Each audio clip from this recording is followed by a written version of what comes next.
Well, it is an absolute delight to interview Julia Cannon. You are the CEO of QHHT Academy. You also are the author of Soul Speak, Language of Your Body. Yes. I really enjoyed your workshop at the Conscious Life Expo. Thank you. This weekend. It was amazing and you attracted quite the crowd. I was very pleased. Yeah, what a turnout. Yes, it was really exciting. QHHT is surviving, isn't it? It's surviving the times. It's even getting more popular. Yes. What is it and why do you think that is? QHHT, it's an acronym for Quantum Healing Hypnosis Technique. It's a hypnosis technique that my mother created over 40, 50 years of work. And this was just her discovery, playing and being curious. And then she just developed this whole technique that will actually take someone into their higher consciousness or the oversoul, the higher self, so that they have access to all the answers to all their questions. And so it's so great. This is what's different about QHHT from everything else, is it allowing you to go inside yourself and get your own answers. So with this technique, we can show you how to do that. We get you in touch there. And then on a conscious level, you know what to do. And that's what this is all about. That's what everything now is about, is to go inside ourselves and get our own answers. We don't need to go outside anymore, give all of our power away to everyone else. We have everything we need. I mean, we've been being told that for centuries. You have all the answers inside. Everything you need is inside. Everything is here. Now we're showing you how to do it. Wow. So. And for some people where channeling might be too much of a step, maybe to say, oh, what's coming through me, or is psychic intuition real? Yeah. QHHT and your mother's work and the work that you're carrying on, her legacy, and the legacy of the therapy itself, is very different because it comes from that different place. So can you explain to me a little bit more about how that information is, attained? Well, the information, like in a session, like when you, And the information that's come through, say, in the Convoluted Universe books. Yes, because these were all hypnosis sessions that she did. And then when you, in the session, through this technique, there's a place that she learned how to do this, how to make this connection with each person's higher self. Because we all have a much bigger part of ourselves. And I think everybody's kind of on track with that, as far as we have this bigger part and then we have, it's coming into us, or we have access to it. We just have to ask. We just have to go to it. Or we are aware of something bigger than ourselves, but we don't always know what it's about. And so this part of us is really why we're here. This part of us decided to have the experience called me and you and Joe and Chris. Okay. And then with being here, then it's like, okay, and then I will guide you because you're here having this experience for me, essentially. I mean, it's this cooperative effort. So because of that, then we have I call it a guidance team. It's like, this is our guidance team and we have access to it. So in a session, we know how to make contact with that part. And then you can ask any questions. The person comes in a session, they have questions about their life. They have questions. That's the most important questions, is about their life. Maybe they have physical issues, or they just have things going on in their lives, maybe relationships, maybe careers, things like that they want more information on, better choices, just whatever. Okay. And then you can go to this part and get answers. It's a direct connection to our guidance. So answers are what we're all looking for. And especially as the world feels like it's getting more chaotic, you feel more division. We also feel, in a way, more unity. As this shift is occurring, I mean, do you believe we're on the verge of a spiritual awakening? We are. It's not the verge. We are well smack in the middle of it. I mean, we are in the swell of it.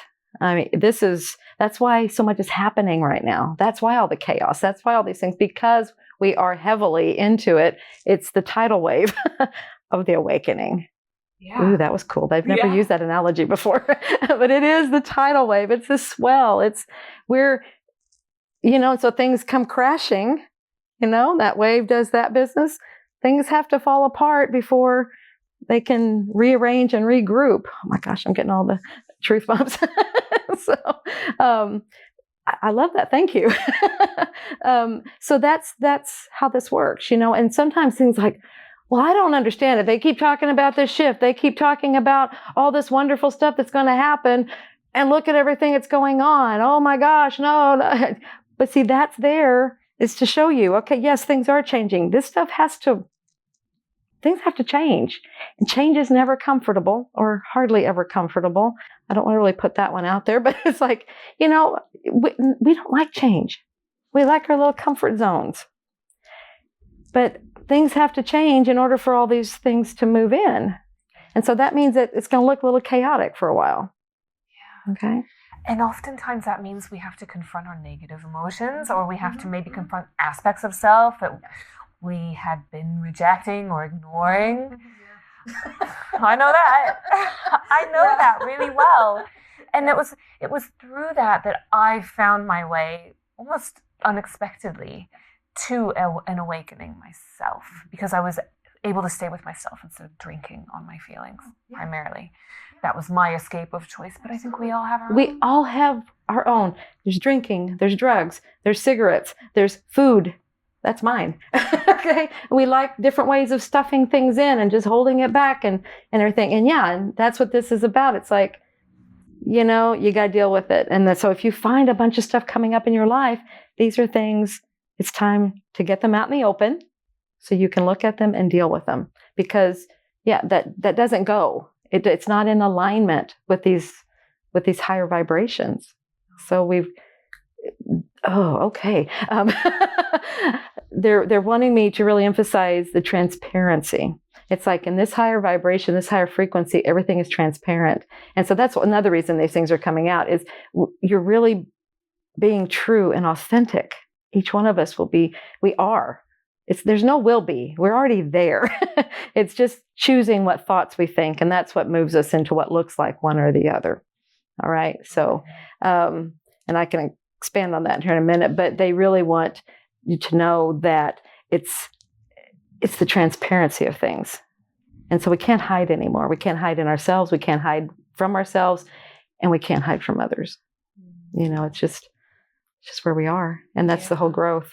Gosh, and getting honest and authentic is so important. It is. And the biggest one to be important with is yourself. Yes, 100%. The name of the film is Deconstructing Sentience. So the word sentience can mean lots of things. What does it mean to you? And I want to bring that into the conversation a little bit. I sort of use it as almost synonymous with consciousness meets emotion meets awareness, sort of that Zen diagram where everything meets in that Vesica Pisces in the middle of these different aspects of the human condition. When you said the word, because it's not a word that it's just not, I tend to really talk on basic levels because that's what they have told me is my gift. That's what I love about you. And so they just like, you can take these broad concepts and bring them down to earth. So sentience is one of those things that it's like, okay, what are the signs and symptoms of it? It's like, what is it? It's basic. But when you were saying, before you even said your description, what you think of it, it came in, it's like, it's the all, it's the everything. And so in that, it's like, here again, it's this bigger part of ourselves. That bigger part of ourselves is directly connected to source. So that is the all. So there again, it's just becoming aware of who we are and why we're here. And it's through these connections that we have. It's through our higher selves. It's through our connections to source. This is huge. I mean, we didn't have these understandings before. We didn't have the minds to even understand these concepts. Like even 15, 20 years ago, so this has all been coming very gradually. And that's the awakening. That's where we've been waking up. Things have been shifting within ourselves, the DNA, connecting the different DNAs, and all of that opens these connections up and allows us to understand more of who we are, what this connection is, what we are doing here, things like that. One of the aspects of sentience that I sort of reached when I deconstructed it was developing the subtle senses and in your own intuition. And yes. I mentioned channeling, becoming your own channel. I mean, obviously you've already talked about higher self connection, but could you go into the subtle senses a little bit more and how we might get in deeper connection with our own pure sentience through that. Everyone has this. And that's what's so funny is it's where we give our power away sometimes you want another perspective. I'm telling you, we all have this ability to go inside ourselves and get our own answers. But sometimes we get answers and we're just not sure about it. It's like, could that be real? Or is that just me? Am my brain just going crazy, or I'm just wishful thinking? And I did that whole process in the beginning. It's as these things are happening. I was getting messages. It started with gut feeling. It's like you just have an intuition. You just have a feeling about something. Sometimes you just know something. You don't know why you know it.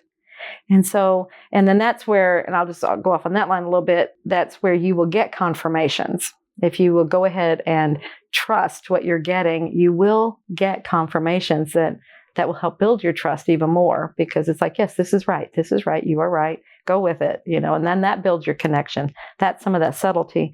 The other thing is you may very well be getting, we can hear them. We were designed to hear them speak to us, to hear this inner voice, to hear it. But so many of us don't believe we can. And so if you don't believe you can, then you're going to use other senses. And that's where the knowing or the truth bumps, I call them truth bumps, because that's those goosebumps that you get if you hear things or things are going on. And what it means is anytime you get that, it means whatever you just heard or you just said is truth. And that's a huge one. And that's an ability. And so many people think, well, I get goosebumps all the time. Well, pay attention to when they happen, because that will tell you about and that's a big one, to know truth. And that starts that whole thing of being able to read situations and read people. And see, that's developing all of that. But it's trusting your messages the way you get them. We all get them in different ways.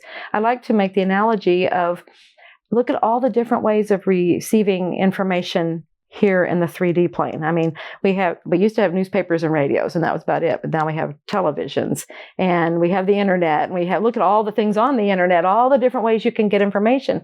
Well, see, and it's like as above, so below kind of thing, that's just a reflection of what's available in our own channel, our own internet channel.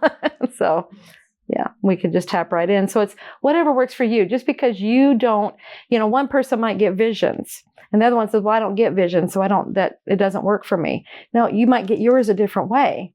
So just allow it and then trust it. And it will be very subtle. At first, it's kind of like energy. If you work with energy, the first time someone showed me what it felt like, it was like, oh yeah, I do feel it, but it's so subtle. And then as you work with it and play with it, and develop it, it gets stronger and stronger. And then there's no way you cannot feel it. So it's along that same line. At first, it's like, because this stuff is all around us. It's like electricity. It's around us all the time. But it's a matter of tapping in and understanding what that is. Oh, that's that feeling. That's that thought. That's that, so it's just identifying those things. But you don't have to be scientific and pick it to death. Just, you can play with it. Does suppressing our innate sentience make us sick?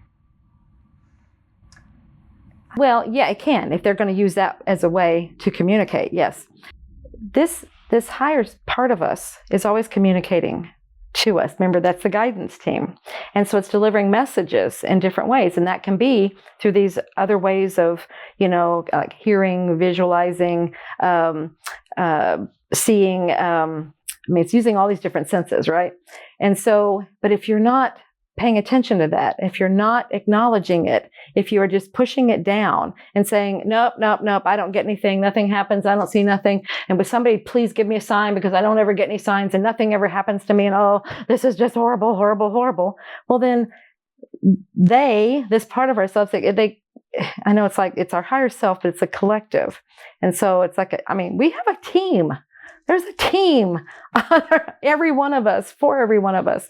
And so they will help us. And they're trying to get these messages. Well, if we're not paying attention to anything else, then they're going to use the thing that we are with 24 hours a day, 7 days a week, 365 days a year.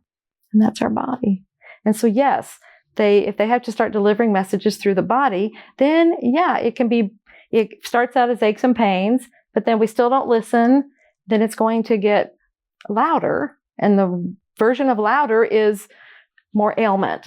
And then it can eventually go into a disease process or issues like that. So yes, it can. If you're not connecting, if you're just shoving it down, this connection and the messages, the sentience, then yes, you can get sick, and you probably will.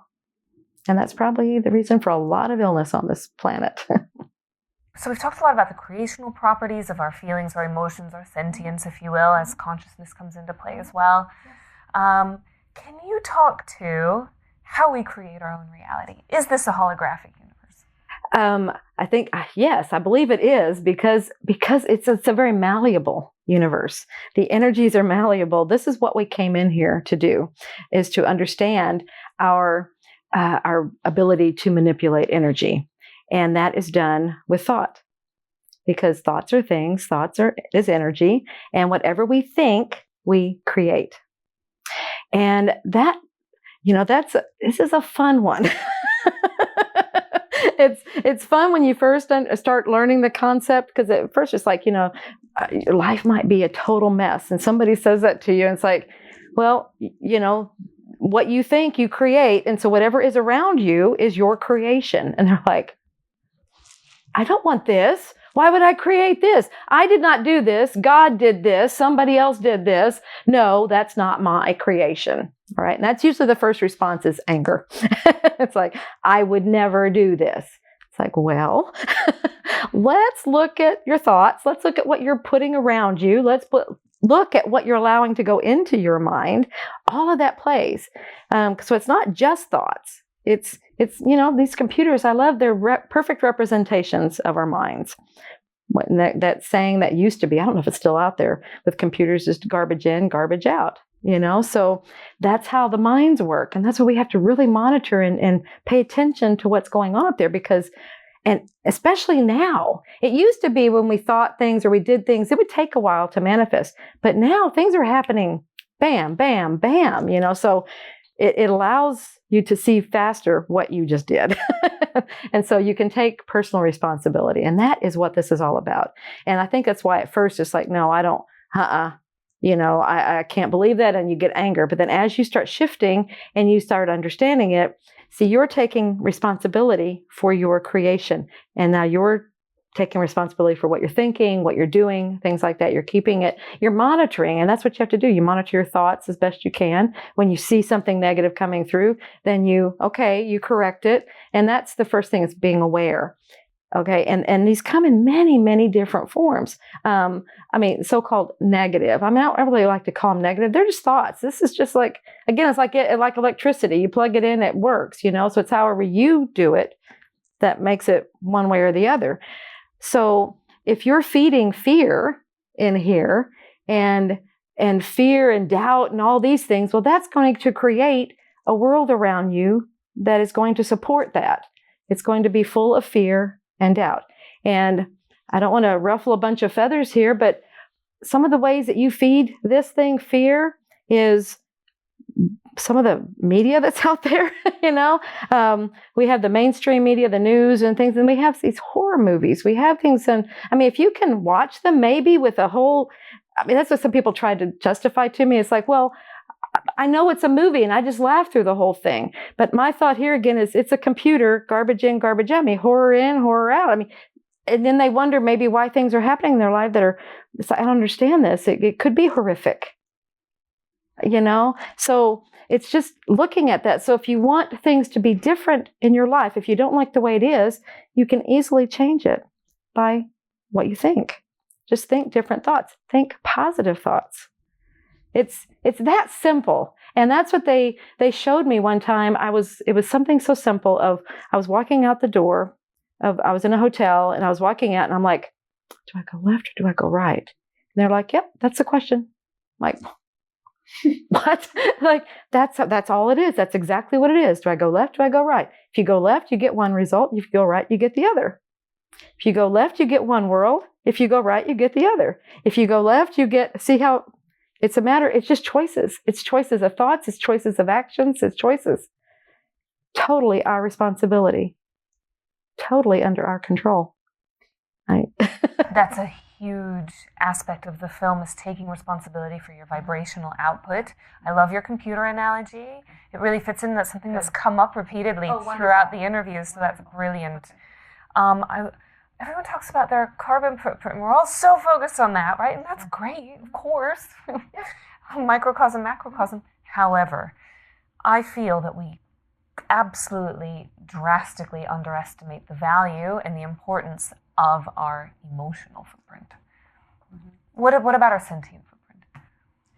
Well, the sentient footprint, the emotional footprint and everything that we have here, there's another reason why we came to this plane.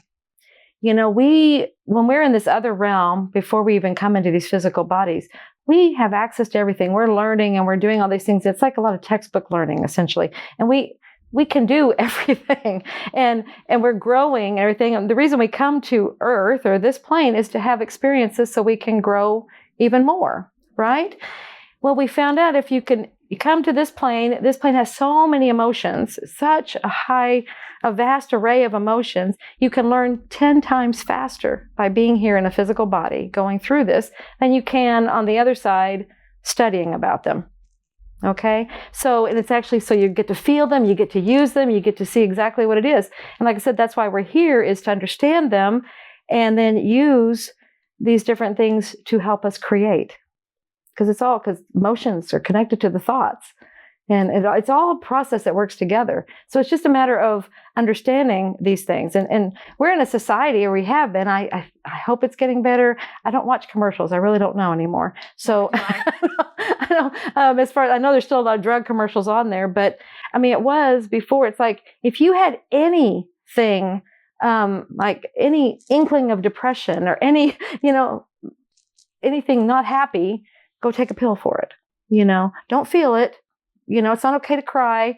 How many, I think that one's shifting a little bit, but it's like, we're still supposed to be happy all the time.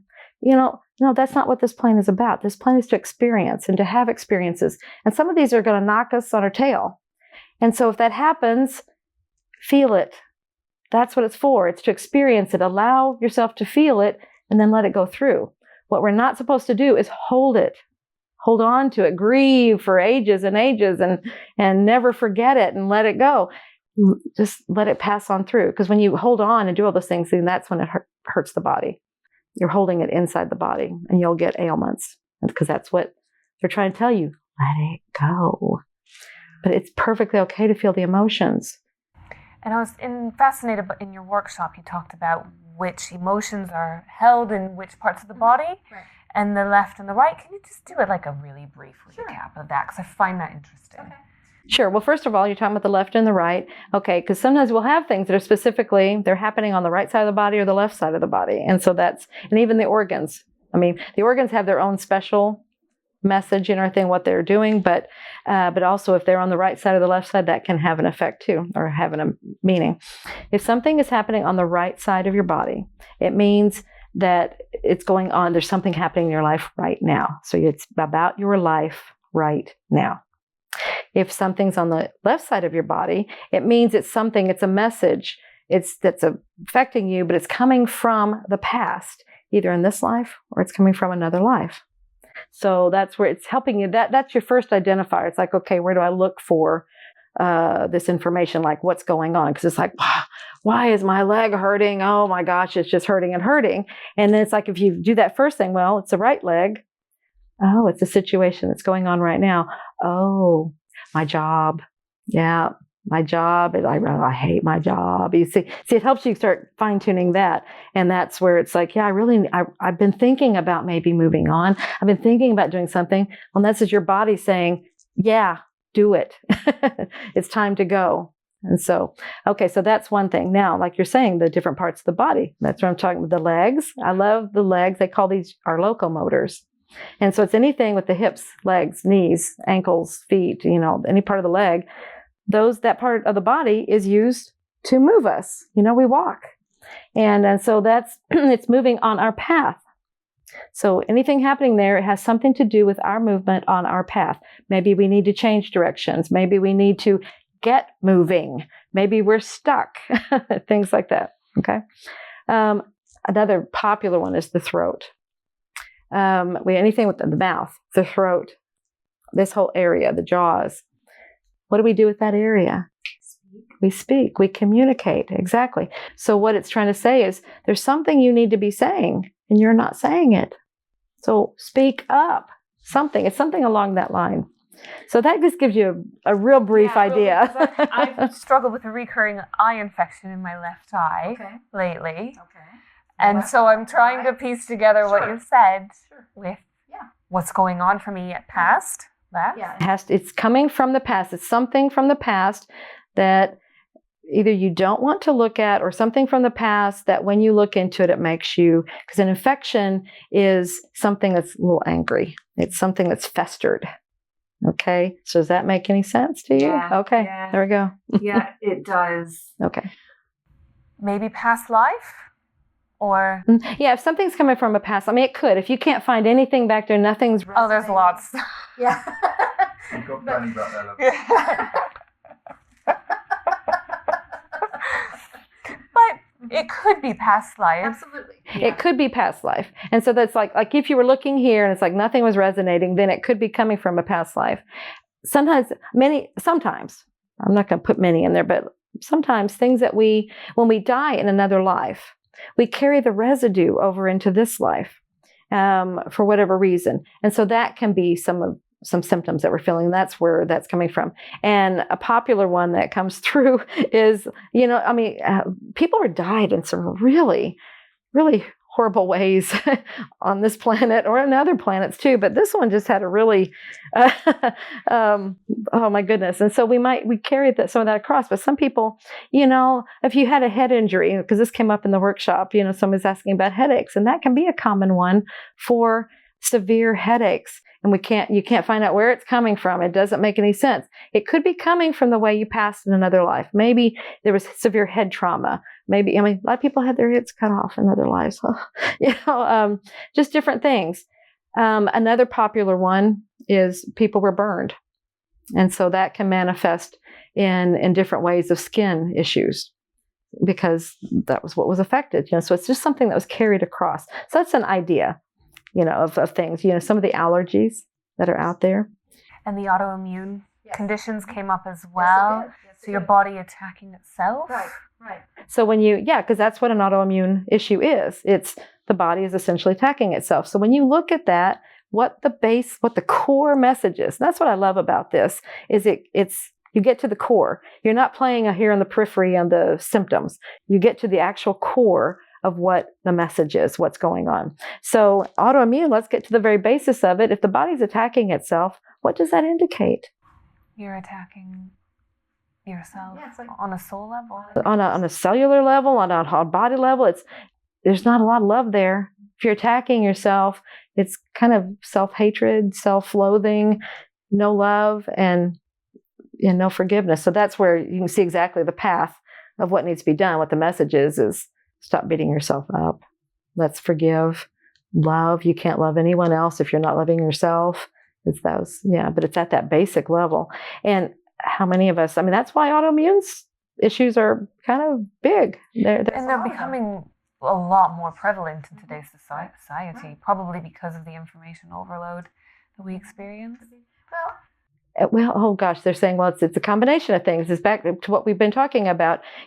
Information, but also we have experiences and we have emotions and we don't know what to do with them. We think we can't have them, and so we stuff them in, and then we beat ourselves up for the experiences that we have and had and everything. And then we just keep holding those emotions in and see how that's and it's like, just let it go. It's okay. We came to have experiences and just love ourselves through it.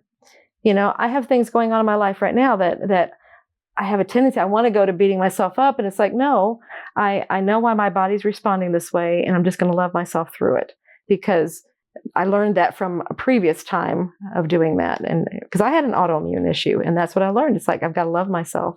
And I pulled myself right through it. And doctors that were working with me were amazed at how fast I did it. And it was because I got to the core of the issue. And so it's just doing that. So we are really hard on ourselves. We need to be loving ourselves. We're our team. So yeah, that's what we've got to do. Something that your mother wrote or said, or I think both, is she talked a lot about emotions and limitations, and that's why we're here. And you just spoke to that, but I wanted to ask you about that again, and what that has to do with sort of using our sentience in the most optimum way for our growth. Right. So using that, the limitations, again, that comes with the thoughts. So whatever we think is what we create.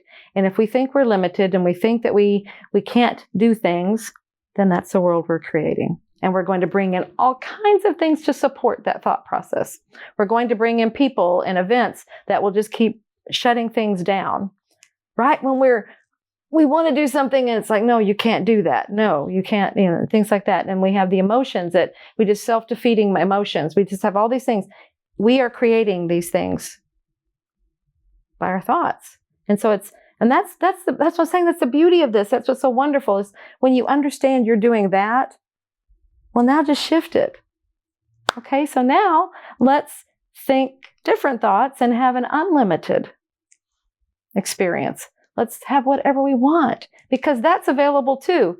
And once you realize you're doing this one, then you realize, oh, I can do this one then. If I can do this, then I can do this. And so that's the beauty. It's like, that's why you had these experiences. That's why you had these things going on is so you could get to that discovery point. So just get there. Yeah. And in that way, our sentience is the gateway to the life we've always wanted. Yes. Exactly. Just do it. Yeah. And does that work now? Just to I'll sort of finish up and then we'll see if you have anything you want to add. Does that work now on a collective level? One of the things we're looking at is mass meditations and how if you do this at work individually, it starts to have emotional contagion and affect not only those around you, but maybe even the earth field. Like the heart math guys are all looking at that. What is this ripple effect all about? Is it real? Oh, absolutely. People are always saying, I want to help the earth. I want to change things. I want to change these. And they'll pick these big, it's like, we've got to change the government. We've got to change the world. We've got to change this. And we can't do that. We can't just go boom like that. What they have always said is you are the only one you can change. So you start here. And then when you do that, like I said, I'm getting all this stuff. When you're changing your thoughts, that's changing your world. Well, that automatically has, because you've already changed things right there. And then you're going to start attracting different things. Well, when you change your world, then that world changes its world. See how that is a ripple effect. And that's how you can see how it happens. It's not just, you all alone in this vacuum. You are an example for others all the time. And plus you're always attracting to you what you're thinking and what you're creating. So that just keeps working in that way. And it's move out and out and out. And that will eventually, they've shown me, that's how we heal the earth. That's how we heal these things. Yeah. So it's what it's all about. Exactly. Heal yourself, heal the world. Yes. Exactly. So a lot of people don't think they're powerful. They are very powerful. And it's heal yourself, heal the world. That's how this works. People are very powerful. I love to say, this is like my little tagline, we are great and powerful beings. We just forgot. And that's what this is all about, is we're reminding ourselves of who we are and what we are and why we're here. It's to help each other and to do this. This is just, oh gosh, they're saying game in here. It's a big game. Because we are so great and powerful, we get bored and we have to come up with more challenging ways to kind of help us along and to help us develop and stuff. Because, if you play the same game over and over again, it's like, okay, I don't know how much growth I'm getting here. Yeah, I know how to pass level 3. Exactly. So it's like, okay, we wanted to make a really, really challenging game. And so we came in, we said, okay, let's create this environment that's really dense. because we are high vibe, can do anything and fly and all this stuff. So it's really dense and a little hard to move around in. And it has like a few rules. It has these rules like whenever you start a game, what's one of the first things you want to know? Is what are the rules of the game, right? Well, in this game, there essentially are no rules. And it's like the only thing is we have to get to the end of the game and figure out, and the end of the game is figuring out who we are so we can move on, right? And it's just, we have to get through there, but we don't even know, one, it's a game, two, that we created the game. And that's what the whole thing is, to figure out that we are the creators of this game. And that's the hologram again. That's we are the ones that are creating it as we think and as we do. Yes. Beautiful. I could talk to you all day. I know you don't have that time. Is there anything else you want to add, Julia? Goodness. Probably, but I'm trying. It's like questions always stimulate my... I think we nailed it. You nailed it. I really loved that interview. We were talking You're about so conversational. I feel really relaxed with you, Julia. It really is so lovely. Thank you. And it's fun. I always feel like... I felt that the first time I spoke to you, was like, I could just be myself, and you were yourself, and it felt really natural. And that's the only kind of interviews I want to do, or anything I want to do, because I've had some of the others and I don't like them. Same. So, no. Yeah, it's like, no. We had a few difficult ones. Not very many, but a couple. We were like, like sweating. All right, There we go. Great. Fantastic. Thank you so much. Oh, thank you.